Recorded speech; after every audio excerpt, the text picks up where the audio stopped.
Assalamualaikum warahmatullahi wabarakatuh.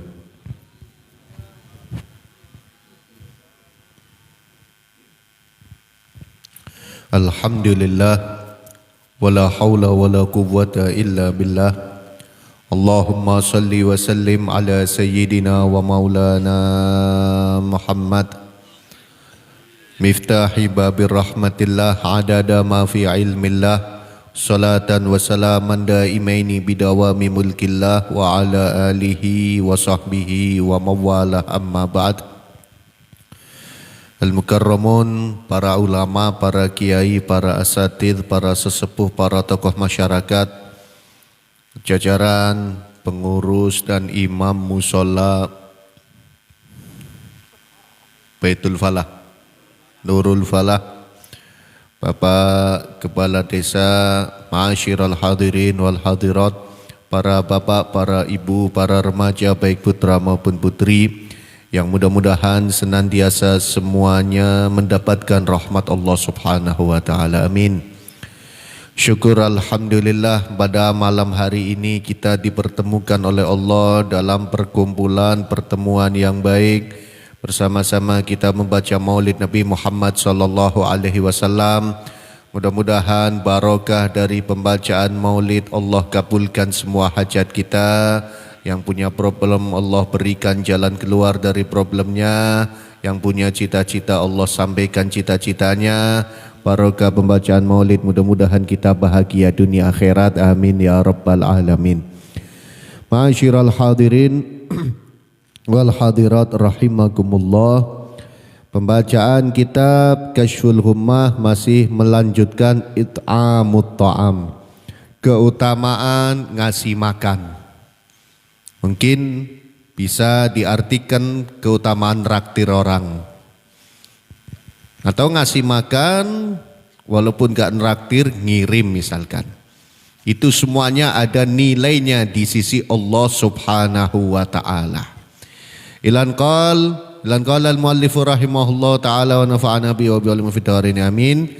Wa ruwiya an Ja'far al-Abdi wal Hasan qala Rasulullah sallallahu alaihi wasallam, Inna Allah azza wa jalla yubahi malaikatahu billadzina yut'imuna at-ta'ama min ibadih.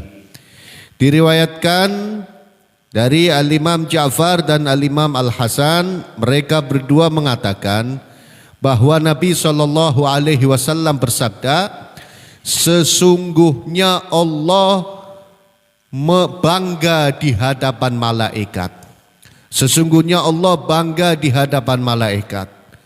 Siapa yang dibanggakan oleh Allah di hadapan malaikat? Alladzina yut'imuna at-ta'ama min ibadih. Yang dibanggakan oleh Allah di hadapan malaikat adalah diantaranya orang-orang yang suka ngasih makan dari hamba Allah. Jadi kalau kita ngasih makan orang, di saat kita ngasih makan orang, ngirim ke, traktir ke, apapun, maka di saat itu juga kita sedang dibanggakan Allah di hadapan malaikat. Jadi maaf Bapak Ibu, kalau kita ngirim tetangga, kita traktir teman, niatkan pengen dibanggakan oleh Allah Subhanahu. Jangan niat biar dipuji teman kita. Jangan niat sudah adatnya kalau gajian harus traktir. Jangan, niatkan karena pengen dibanggakan oleh Allah. Dan gak perlu kita ngasih makan terus dikasih fotonya kita, makanannya gak perlu. Walaupun sekarang lagi musim kan. Jadi ternyata itu perbuatan yang sangat mulia. Ngasih makan, ngirim makanan, ngajak teman makan, ngajak keluarga makan, anak istri diajak makan, dikasih makan yang enak.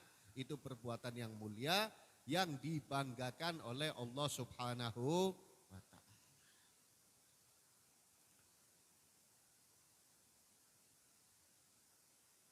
Wa an Jabir radhiyallahu anin Nabi sallallahu alaihi wasallam qala min mujibatil maghfirah it'amul muslimi as-saghbani. Dan juga diriwayatkan dari sahabat Jabir dari Nabi sallallahu alaihi wasallam, Nabi bersabda, min mujibatil maghfirah. Di antara amal yang menyebabkan ampunan Allah. Maaf, kita kan dosanya banyak. Dan kita kalau diminta untuk ngitung dosa kita sendiri gak mampu. Dari saking banyaknya dosa-dosa yang kita lakukan. Dari pagi sampai sekarang ini jam 10, kira-kira kita pernah bohong apa udah berkali-kali? Dari pagi sampai sekarang kita udah ghibah orang apa udah berorang-orang yang diribah? Banyak mungkin. Oh enggak ghibah. Saya memang cerita benar itu namanya ghibah. Kalau cerita bohong itu namanya fitnah. Jadi cerita kejelekan orang yang benar-benar terjadi itu namanya ghibah dan itu dosa besar. Dari pagi sampai sekarang nih, yang laki-laki lihat perempuan yang bukan istrinya dengan syahwat, udah apa belum? Gak usah jawab. Yang perempuan lihat laki-laki kira-kira udah apa belum, jawab di hati. Syahwat itu yang penting hati ikut seneng ketika ngelihat, itu namanya syahwat.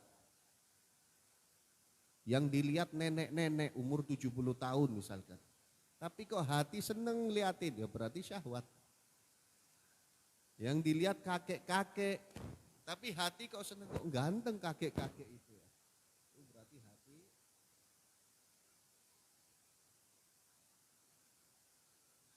Itu semua. Kita terlalu lama lupa kepada Allah, itu sudah dosa.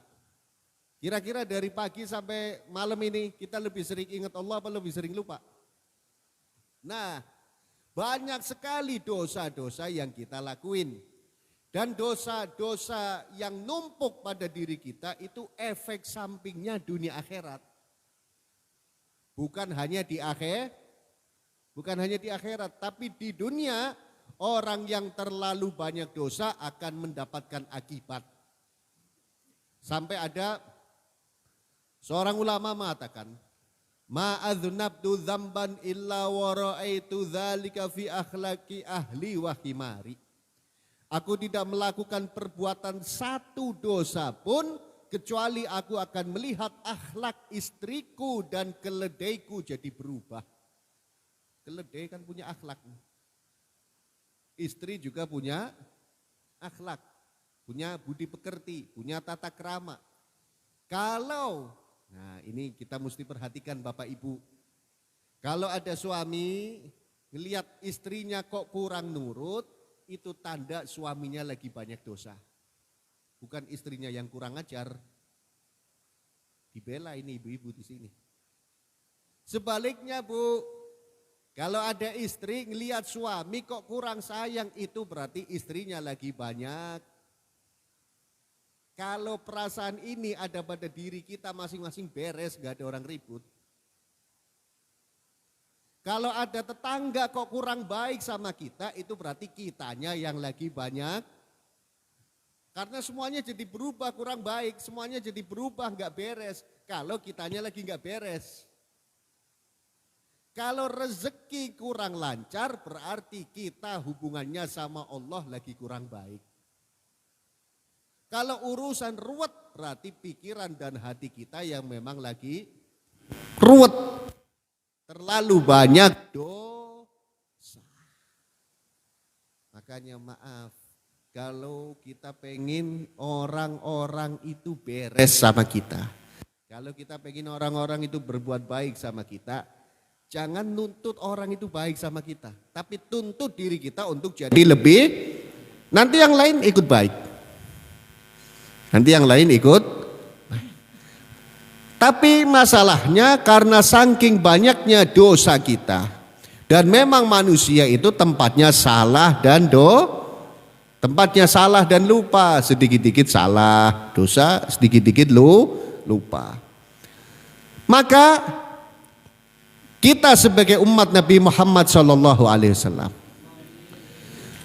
banyak sekali amalan-amalan yang kalau kita lakuin, dosa kita dihapuskan oleh Allah Subhanahu.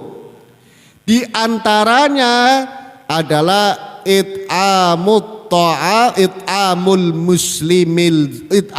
muslimis zaghban. Di antara perbuatan yang bisa menghapuskan dosa-dosa kita adalah ngasih makan sama orang Islam yang lagi lapar. Jadi kalau jam 1 siang, jam 2 siang itu kan musim-musimnya orang lapar. Kita cari aja orang yang lagi pada kelaparan, kasih makan. Kita dapat ampunan Allah Subhanahu. Maaf Bapak Ibu, istighfar kita belum tentu diterima. Bahkan para ulama sampai mengatakan istighfaruna yahtaj ilal istighfar. Istighfarnya kita saja masih butuh diistighfari lagi. Jadi istighfarnya masih butuh istighfari. Maksudnya gimana istighfarnya? Kita udah istighfar yang ngaco.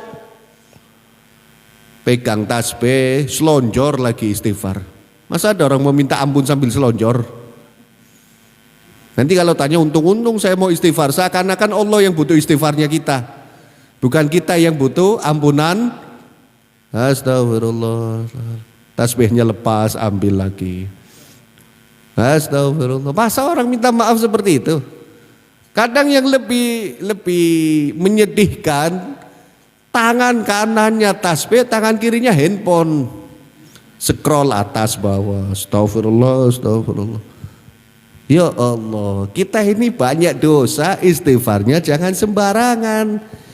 Kita istighfar penuh tata krama, kita istighfar penuh adab, pun kadang hati kita nggak nyambung sama Allah Subhanahu wa ta'ala. Dan yang lucu lagi, kadang kita istighfar tapi yang diinget-inget kesalahan orang. Yang istri istighfar ingetnya kesalahan suami. Astagfirullah, suami saya galak banget, astagfirullah. Lah ini istighfar buat kita apa buat orang lain? Yang suami, astagfirullah, istri saya kok nggak nurut ya. Astagfirullah, tetangga saya kok seperti itu. Astagfirullah, anak saya kok kurang ajar. Lo istighfar itu kita. Astagfirullah, saya kurang ajar ya Allah. Astagfirullah, saya banyak dosa ya Allah. Astagfirullah, saya sholatnya belum khusyuk ya Allah. Astagfirullah, mata saya masih suka. Apa bahasa yang halus? Masa jelalatan? Astagfirullah, mulut saya masih kotor ya Allah. Nah, berat gak istighfar seperti itu? Berat kan ya? Ya tapi sesekali mesti kita praktekkan itu. Dan kalau bisa istiqomah. Nah, kalau kita merasa dosanya banyak, walaupun kita nggak merasa karena kita memang dosanya kita istighfarnya kurang khusyuk, istighfarnya nggak sempurna, maka sering ngasih makan orang Islam yang lagi itu termasuk amalan-amalan yang menyebabkan ampunan dari Allah Subhanahu wa ta'ala. Orang dulu itu Bapak Ibu, saya masih ingat ketika saya masih kecil, kakek saya itu sering ngomong sama nenek saya. Saya kecil yatim, ikut kakek, ikut nenek. Jadi saya dari kecil yatim sampai sekarang masih yatim.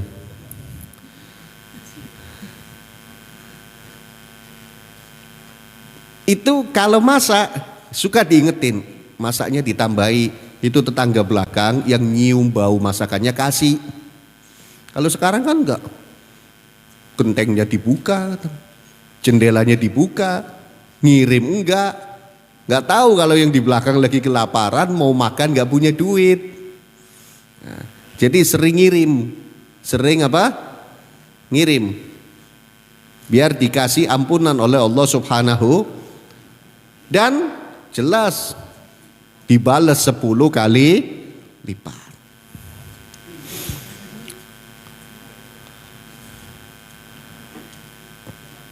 Dibanggakan oleh Allah di hadapan malaikat dan mendapatkan ampunan kalau sering ngasih makan, baik ngirim maupun traktir, terserah, mau mateng mentah terserah. Yang penting niatnya itu, pengen dibanggakan oleh Allah, pengen dapat ampunan Allah Subhanahu wa ta'ala. Tapi kalau niatnya udah pengen dipuji, niatnya biar dikatain hebat, niatnya biar kelihatan kaya, niatnya biar ditoblos gambarnya, ya beda lagi. Itu nggak masuk pembahasan ini. Wa an Abdullah bin Amr radhiyallahu anhuma qala, dan dari sahabat Abdullah bin Amr radhiyallahu anhuma qala, beliau mengatakan, qala Rasulullah sallallahu alaihi wasallam, bersabda Rasulullah sallallahu alaihi wasallam, man at'ama akhahu khubzan hatta yushbi'ahu, barang siapa yang ngasih makan saudaranya satu potong roti. Ini karena orang Arab waktu itu kan makannya roti. Kalau sekarang berarti mungkin satu piring nasi. Hatta yushbi'ahu, sampai dia mengenyangkan saudaranya itu tadi. Wasaqahu ma'an, dan memberikan air. Hatta yurwiyahu, sampai menghilangkan hausnya. Jadi dikasih makan dan dikasih mie, laparnya hilang, hausnya hilang. Apa yang dia dapatkan? Ba'adahullahu anin nari sab'a khanadiqa, maka Allah akan jauhkan orang tersebut dari neraka seukuran 7 parit. Seukuran 7 parit. Ma baina khandaqain masirata khamsimi'ati sanah. Antara satu parit menuju parit yang satunya itu perjalanan 500 tahun. Tadi 7 parit berarti 500 tahun kali itu 3.500 tahun. Maksudnya orang yang sering ngasih makan, orang yang sering menghilangkan kehausan, maka dia semakin jauh dari nerakanya Allah Subhanahu wa ta'ala. Dibanggakan malaikat, diampunkan dosa-dosanya, dijauhkan dari neraka Allah Subhanahu.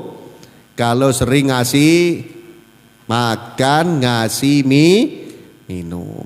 Wa Nabi Sa'idin radhiyallahu an qol wallahu alam bissawab. Pertanyaan yang pertama, waktu zaman Nabi perempuan sholat di rumah sama saja dengan jamaah. Apakah zaman sekarang pahalanya tetap sama? Zaman sekarang, maaf ibu-ibu ya, jangankan zaman sekarang, setelah wafatnya Nabi, beberapa waktu setelah wafatnya Nabi, nggak begitu lama, itu Siti Aisyah pernah mengatakan, lau aliman nabiyyu sallallahu alaihi wasallam ma ahdatsatin nisa'u fi hadzal zaman lamanahunna minal khuruji ila sholati fil masjid. Siti Aisyah setelah wafatnya Nabi pernah mengatakan, seandainya Nabi tahu apa yang dilakukan wanita zaman ini, zamannya Siti Aisyah, niscaya Nabi akan melarang mereka para wanita keluar dari rumahnya untuk sholat di masjid. Tapi itu tidak menjadi larangan. Itu Siti Aisyah hanya berandai-andai. Tapi Nabi nggak melarang wanita keluar untuk sholat di masjid, itu Nabi nggak melarang. Hanya Nabi pernah bersabda, sholatnya seorang perempuan di rumahnya itu lebih afdol daripada sholat di masjid. Itu ada sabdanya Nabi. Sholatnya perempuan di kamarnya lebih afdol daripada sholat di rumahnya. Maksudnya apa? Perempuan itu sholatnya semakin tertutup semakin afdol, semakin yang penting berjamaah, gak harus ke masjid atau ke musola. Ini perempuan bukan laki-laki, jangan kebalik. Tapi sini enggak, sana-sana. Biasanya malah yang laki-lakinya di rumah, yang perempuannya ke musola, ke masjid. Jauh di sana. Sampai maaf, ada seorang sahabat Nabi SAW. Setelah Nabi wafat, dia nggak setuju istrinya sholat di masjid, karena keadaannya sudah beda waktu itu. Keadaannya sudah beda. Tapi mau ngelarang, Nabi aja nggak pernah ngelarang. Nanti kalau istrinya dilarang, jangan sholat di masjid. Takutnya istrinya jawab, Nabi aja nggak pernah ngelarang, kenapa kamu ngelarang? Hanya Nabi pernah mengatakan di rumah, selama di rumah bisa jamaah lebih afdol daripada di masjid. Akhirnya sahabat tadi bingung, tapi hati nggak setuju istrinya ini sholat di masjid karena keadaan yang sudah beda. Apa akhirnya yang dia lakukan? Di waktu menjelang maghrib dia keluar dari rumahnya. Kan dulu gelap, nggak seperti sekarang banyak lampu.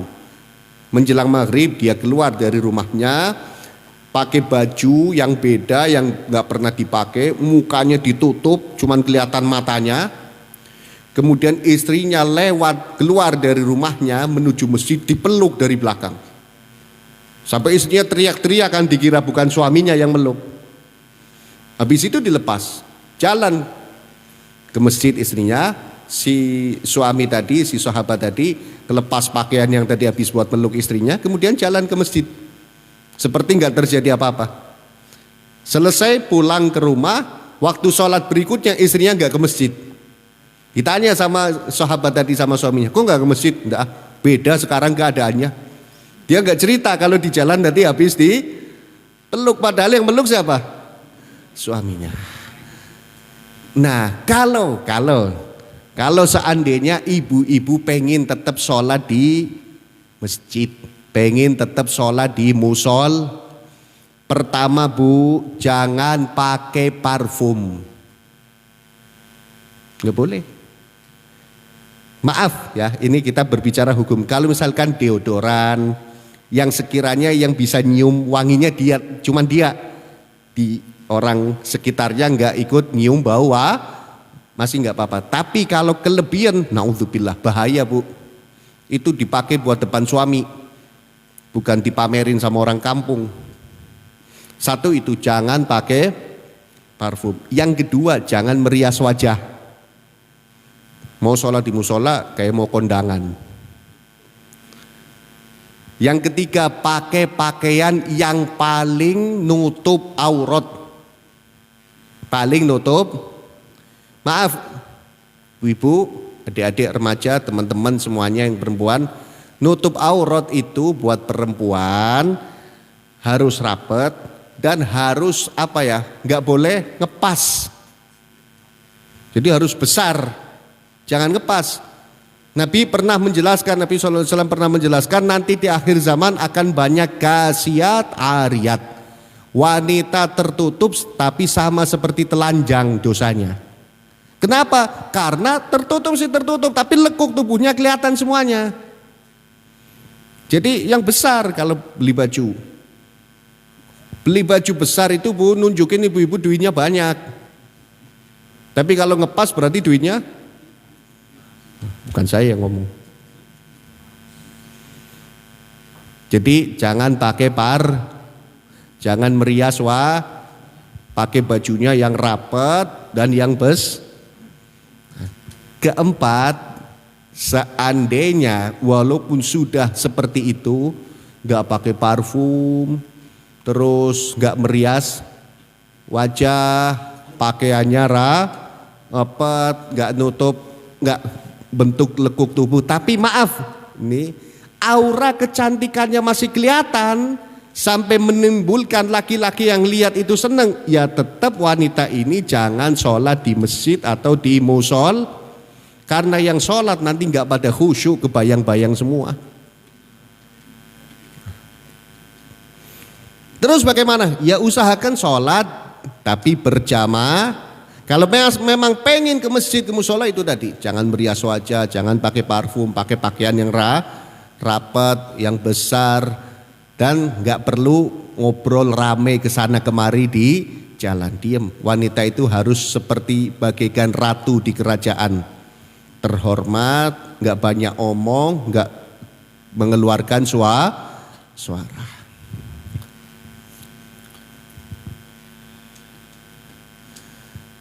Kemudian intinya ziarah itu seperti apa ya? Ziarah itu mendoakan, ini ziarah ini maaf, Ini mungkin ziarah kubur ya maksudnya. Karena arti aslinya ziarah itu zaro yazuru ziaratan, itu artinya berkunjung. Artinya berkunjung. Kalau ke kuburan ya namanya ziaratul kubur. Itu baru ziarah ke kubur. Tapi kalau ziarata itu berkunjung. Misalkan saya berkunjung ke saudara saya, ya ana azuru akhi atau ziaratu akhi, berkunjung ke saudara saya, itu ziarah. Nah, ziarah ke kuburan itu mendoakan, dan itu doanya sampai.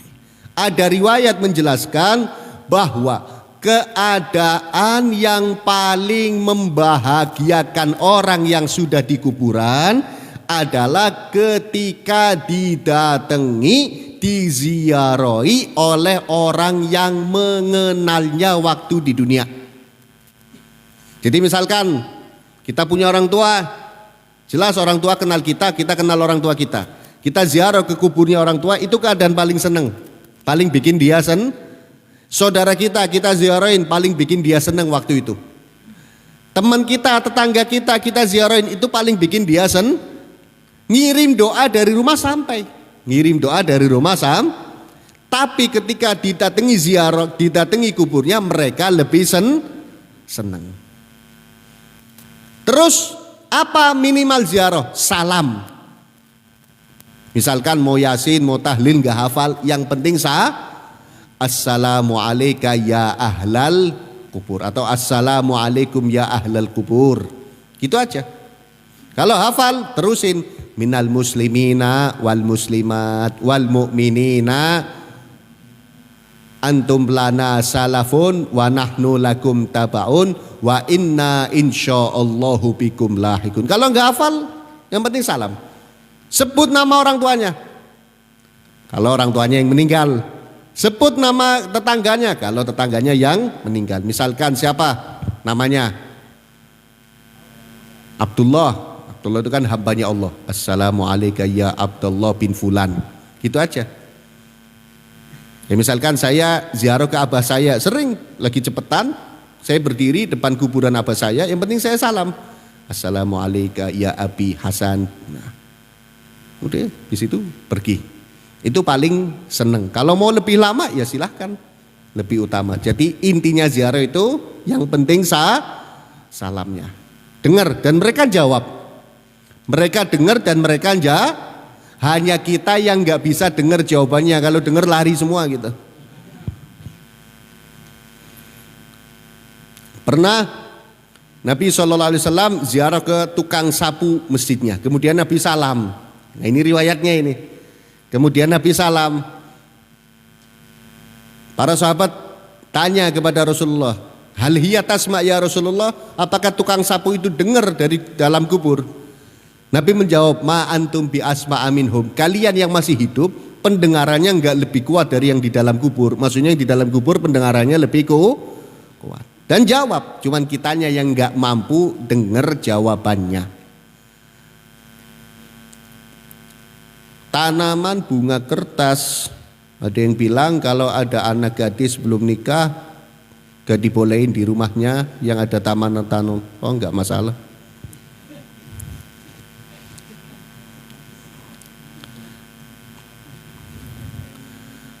Jodoh, rezeki, umur, mati kita sudah ditulis di saat kita di kandungan ibunda kita usia 4 bulan. Itu sudah ditulis. Nah, ini bagi siapapun ini yang belum nikah, baik laki-laki maupun perempuan. Kalau pengen dapat jodoh yang baik, pantaskan diri kita untuk mendapatkan yang baik. Itu aja. Karena dalam Al-Quran sudah dijelaskan at-thayyibina lit-thayyibat, laki-laki baik itu bagiannya perempuan yang baik. Jadi pantaskan diri kita. Memantaskan diri itu bukan terus merias wajah, bukan. Tapi hubungan sama Allah diperbaiki, hubungan sama orang tua diperbaiki, akhlak sama yang lain harus baik. Nanti Allah siapkan jodoh terbaik kita. Apa yang harus dilakukan agar kita tidak tertipu dengan cinta terhadap dunia? Ya mesti ingat kita hidup di dunia sementara. Makanya harus sering ingat mati. Harus sering ingat mati. Nanti nggak tertipu dengan cinta dunia. Cinta dunia itu bagaimana sih maksudnya? Nah, mesti tahu dulu ukuran yang namanya cinta dunia itu seperti apa. Panjang lagi. Tapi intinya kita sering ingat mati, insya Allah selamat kita. Apa hukumnya menabung emas antam di Pegadaian sedangkan tiap bulannya nabung dulu dan emas akan diterima setelah lunas? Emas ini barang yang bisa dijadikan alat untuk riba. Segala sesuatu, ini menurut hukum yang saya tahu, segala sesuatu yang bisa dijadikan alat untuk riba, maka belinya harus dengan sistem cash atau kontan. Kalau nyicil nggak boleh. Kalau nyicil nggak boleh. Emas ini misalkan beli emas ya harus dengan uang Oh nggak ada uangnya, ya beli yang kecil dulu. Beli yang kecil. Kalau beli emas nggak masalah, kan sekarang ada emas batangan tuh kan, yang 1 gram, yang setengah gram. Ya itu jangan beli 10 gram tapi nyicil, itu nggak sah jual belinya.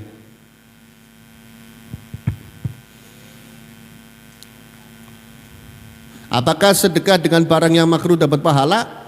Yang lakuin yang ninggalin yang makruh dapat pahala, malah disedekain.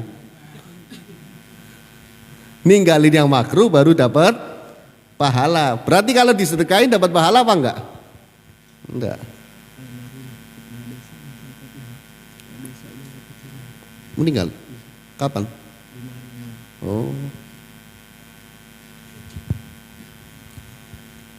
Jadi sedekah dengan yang makruh nggak ada pahalanya. Kenapa? Karena kita diminta untuk meninggal. Kalau kita sedekah berarti kan nyuruh orang lakuin. Nyuruh orang lakuin. Contoh yang gampang aja. Makan pete itu makruh. Karena bikin bau terus kita sedekain pete. Itu nggak ada pahalanya.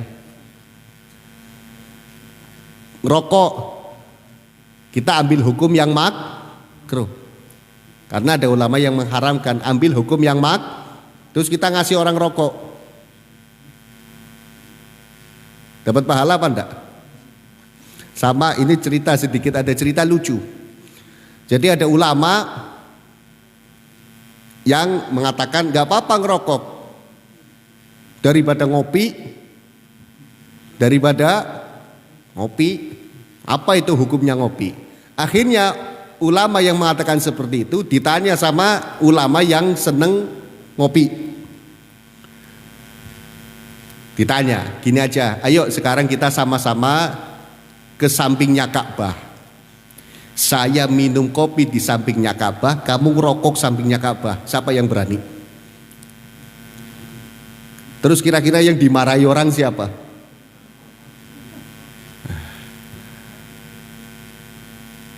Kan hati kecil kita pasti mengatakan, masa mau ngerokok samping Ka'bah? Jadi jangan disedekahkan. Lah terus bagaimana kalau mau ngasih? Ya ngasih aja, pahalanya enggak tahu ada apa enggak.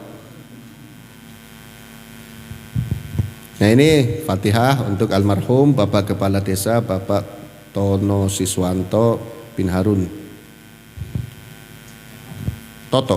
Bapak Toto Siswanto bin Harun. Mudah-mudahan Allah ampunkan segala dosanya, Allah terima semua ibadahnya. Ala hadzin niyat ukulun dan salihah bisirril Fatihah.